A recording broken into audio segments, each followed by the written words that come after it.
Hello, everyone, and welcome back to Cooking with Big Mark on our new Monday time slot. Today, Dad has a new steak technique he wants to share. Yes, this is called something new called a reverse sear steak. And the recipe calls for using ribeye. I happen to use a piece of strip, sirloin strip, but it's the same process. But it was kind of interesting. I'd never done anything like it before. And what it is you take your oven and you put it at 225 and preheat it. And then you take a piece of the steak, whatever it is, and I recommend it being about 3/4 of an inch to an inch, and you lay it on a rack on a baking pan and set the rack up so that the steak is off the pan. And the reason they're doing that obviously is just so the heat circulates around the whole steak, as opposed to the ready heat coming off the pan into the steak. So it cooks evenly. And you cook it for about 55 minutes to an hour at the 225. And when you get your instant read, which I hope you all have, instant meat thermometers, you check it the way you like it. For medium rare, on the rare side, it'd be 130, 135, or 140. And then you take it out. Then you get a pan, a saute pan, and you heat that up, cast iron or heavy one. You heat it up so it's fairly hot. Put a little bit of oil in it. And then you put the steaks in and you sear them at high heat for about a minute to a minute and a half on each side to sort of develop a crust, similar to what you get on a grill or if you're doing it on other things.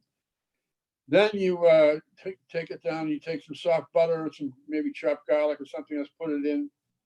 And then you just sort of baste the steaks for when that melts and everything for a few minutes. Take it out, let it sit for 10 minutes, as you would usually do with any broiled meat. Let it develop the juices, but it came out very well. This is you can see the piece of steak. You can see how the pinkness.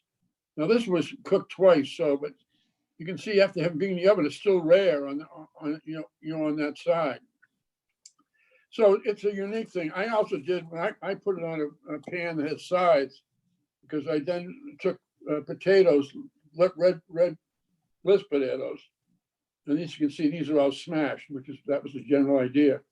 But I put the rack on top of the pan, the steak on the rack. Then I put chunks of onion and whole petite red bliss potatoes in there, and I put onion powder, garlic powder, olive oil, and some rosemary, and just toss them, coated them, and let them sit below it as the steak cooks at the same time. Now that's almost like Thanksgiving turkey. Yeah, in a sense, it's that way. Now at that low temperature, the potatoes and the onions did not cook enough. So when I took it out and I put them back in, I put the heat back up again and cooked them a little bit more. But then what I did when they came out, they had the salt, pepper, seasoning was already in there. I just smashed them with this little instrument that I have, which chops things. And it made a smashed potato with the onions and flavor. All the flavors were there. The steak was perfect. I had that extra 10 minutes, and that's when I got these potatoes ready. And I made an interesting steak. The idea, I think, behind it is that you're cooking slowly. You're not driving all the juices out. But the applications can be, for example, people who like to serve steak, when you have company over, unless you're doing it outside in the grill. Now, I'm never much one for the grill unless the person really knows what they're doing. Generally, they either burn it or do something where it's raw. Fortunately, now again with these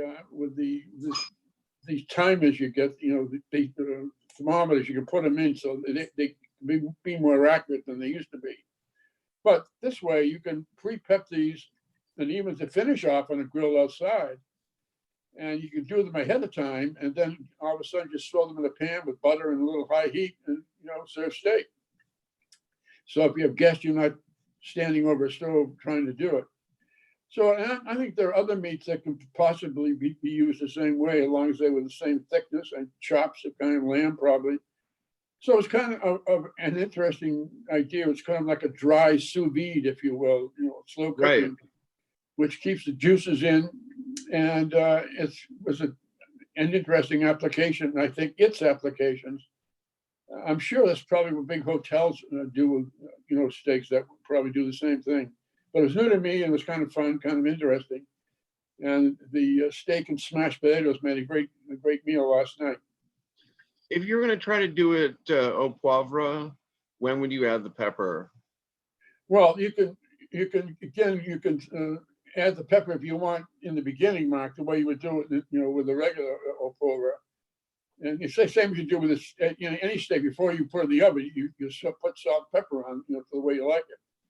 So you could add the pepper then, and it might sort of bind a little bit if it's cooking slowly. Otherwise, you can add the pepper to your butter, and the garlic when you do it afterwards. But that's sort of not going to cling to it the same way as it would if you pounded it in the hand patted it into the meat in the beginning. Initially, yeah. So if you really like pepper, I would hand pound it into the meat to start. If you're not, you're just looking for the effect of crushed pepper.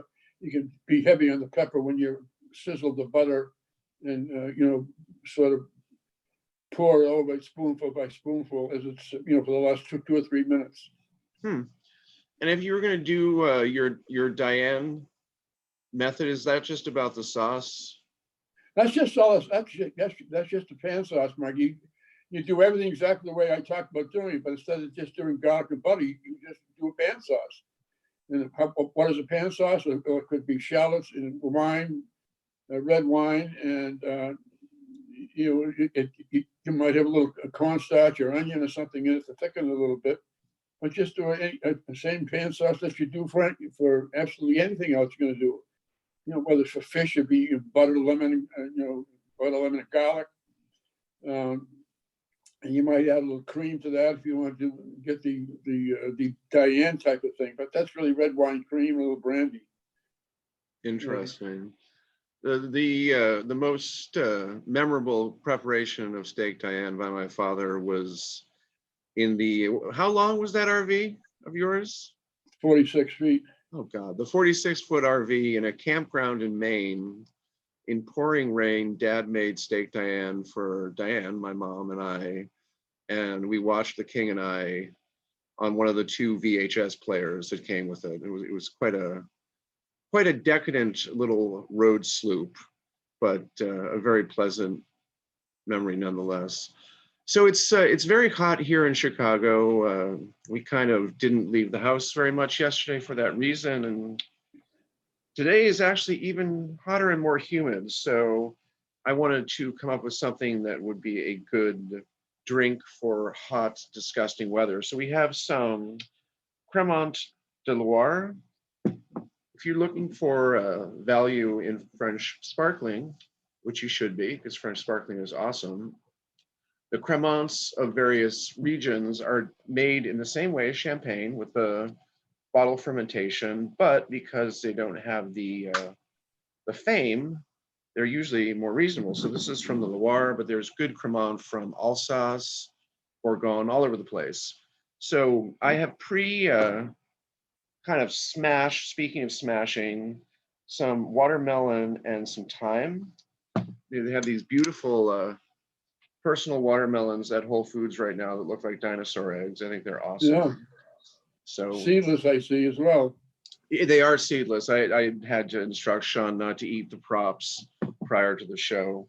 So we're just gonna literally, the way people do with vodka, and they sometimes just add it right into the watermelon. We're gonna just add our sparkling rosé on top of this, and that's gonna just give it a light carbonation and nothing too outrageous, not high proof. And you can see it looks super pretty and refreshing.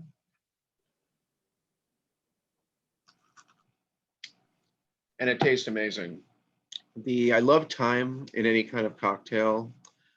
And also, I think the acidity that you're getting from the wine is playing off the natural sweetness of the watermelon. You want to kind of mash it up a bit now that you have your sparkling in there. You could also add a little Topo Chico or a Pellegrino or something, sort of like you would with an Aperol Spritz, where you have too spritzy elements.